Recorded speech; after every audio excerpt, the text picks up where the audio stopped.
Paz e bem, pessoal, tudo bem? Pois é, eu fui na padaria hoje e uma senhora falou assim: Não, precisamos ligar muito com esse vírus, não. Seja feita a vontade de Deus. É meio estranho, né? Peraí, deixa eu entender direito. Ela falou assim: Olha, não vamos preocupar com isso, não, porque seja feita a vontade de Deus. Quer dizer que o nosso esforço não vale nada, né? Ou seja, eu posso me esforçar ou não me esforçar, vai depender da vontade de Deus. Se Deus quer me fazer ficar contaminado ou não. Então, nesse tipo de pensamento, nessa compreensão religiosa, está querendo dizer o seguinte: então, o responsável pelo esse vírus é Deus. E isso parece não é de estranhar, porque nós escutamos, infelizmente, aí pastores e até padres, né? Lógico, com a formação extremamente duvidosa, falando que a pandemia é um castigo de Deus. Então, essa mentalidade dessa funcionária da padaria é justamente esta concepção mágica da fé cristã. Então, está tudo determinado. Deus já determinou tudo, ele já está todo posto. Então, não adianta a gente ficar correndo de vírus na concepção dela. Então, o que nós vamos fazer? Nada, né? Só que fica uma ansiedade, uma ambivalência muito grande, né? Porque ao mesmo tempo eu desconfio que eu preciso tomar cuidado e ao mesmo tempo Deus pode me castigar mesmo eu tomando cuidado. Então pense só. Isso ainda fica mais forte porque o vírus a gente não vê, né? Então isso é como se fosse um espírito que tomasse conta de mim. Então concepções também antigas, né? Que a doença era fruto de um espírito maléfico, né? Que era obra do demônio ou obra de Deus. E essa concepção ela está aí entre nós. E se a gente olhar as comunidades cristãs, grande maioria acredita nisto, né? Que realmente esse mal é fruto aí da vontade de Deus. Infelizmente, né, você que está ouvindo aqui, precisamos romper essa concepção religiosa que não é cristã, não é aquilo que o Evangelho nos ensina, que Jesus nos ensinou. Mas podemos aprender com a doença, com as limitações, com a morte? Sim. Né?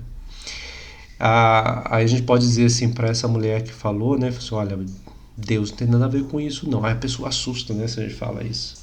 Mas espera aí que eu me explico. Deus tem a ver sim e não, né? Deus tem a ver com, na medida que nós somos fortalecidos e temos a vida em nós, né? E buscamos o mover de Deus em nós, deixamos Deus mover.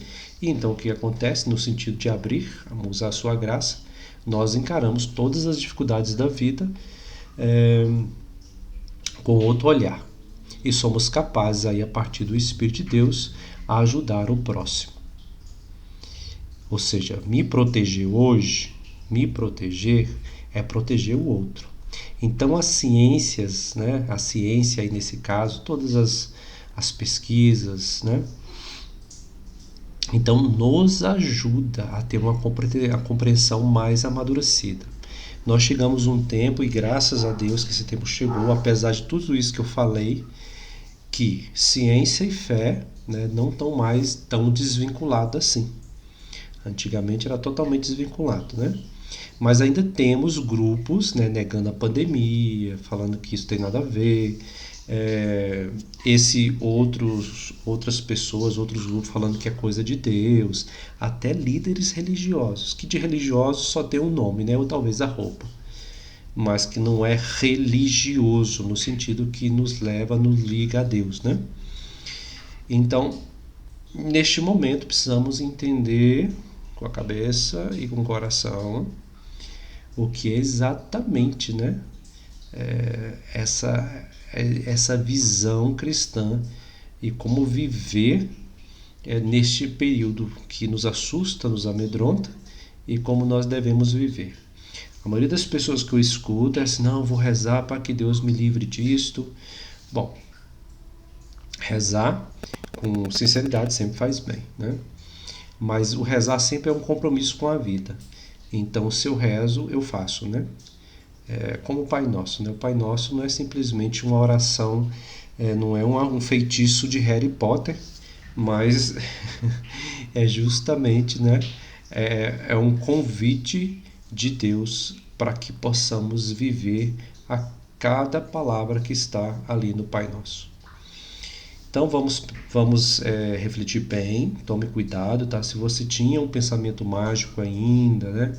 É estranho falar isso, né? Mas devemos reconhecer às vezes a nossa imaturidade na fé, a nossa imaturidade na caminhada. É normal, não se assuste, né? Mas a gente precisa dar um passo, a gente precisa amadurecer mais para que a gente não fique com essas concepções mágicas antigas. Vamos fazer a nossa parte, proteger os irmãos e a nós mesmos e aos irmãos. Isso é a ação de Deus na nossa vida. É aquele que diz sim a Deus vai se preocupar com outro ser humano. Se está comprovado, e foi também pela graça de Deus, os cientistas trabalhando, mesmo aqueles que não acreditam, mas têm o poder de descobrir no sentido que a eles foram dada a vida e a inteligência, então vamos cooperar, né? Então tome cuidado, né? Nada de achar que foi Deus que enviou. Ah, mas eu escutei um padre falando. Você quer uma dica? Procura outro para ouvir, tá? O pastor falou. Meu irmão, né? É castigo de Deus pelos erros humanos. Sai fora, né? Não fica atrás dessas pessoas, não. É lógico que o vírus, às vezes, é efeito do mau comportamento, né? Do ser humano. A descoberta, às vezes, está a população, ou bairros, ou população inteiras que estão jogadas, às vezes tendo uma vida social extremamente precária, né? E isso acaba por comer animais, né? Ou às vezes depende da cultura ou depende da necessidade, acaba aí contraindo. São vários fatores, né? Um animal que, segundo as pesquisas, pode ser infectar um outro, que depois o ser humano vai e come a carne e fica infectado. Então, assim, sim, é comportamento humano, mas isso não é castigo de Deus, né? Por exemplo, se tem uma água quente e eu boto a mão dentro da água quente, eu vou queimar a mão. O queimar a mão não é castigo de Deus, né? Ou seja, faltou a mim discernimento, faltou a mim mais cuidado. Então, se nós caminhamos bem, refletimos bem, e fazemos um encontro verdadeiro com Deus, nós vamos valorizar a vida humana, né? A vida humana em primeiro lugar. Muito bem, espero que tenha te ajudado. Se quiser deixar algum comentário, né, ou alguma dúvida para a gente poder partilhar mais sobre experiência de fé, encontro com Deus e amadurecimento. Até mais, paz e bem. Tchau.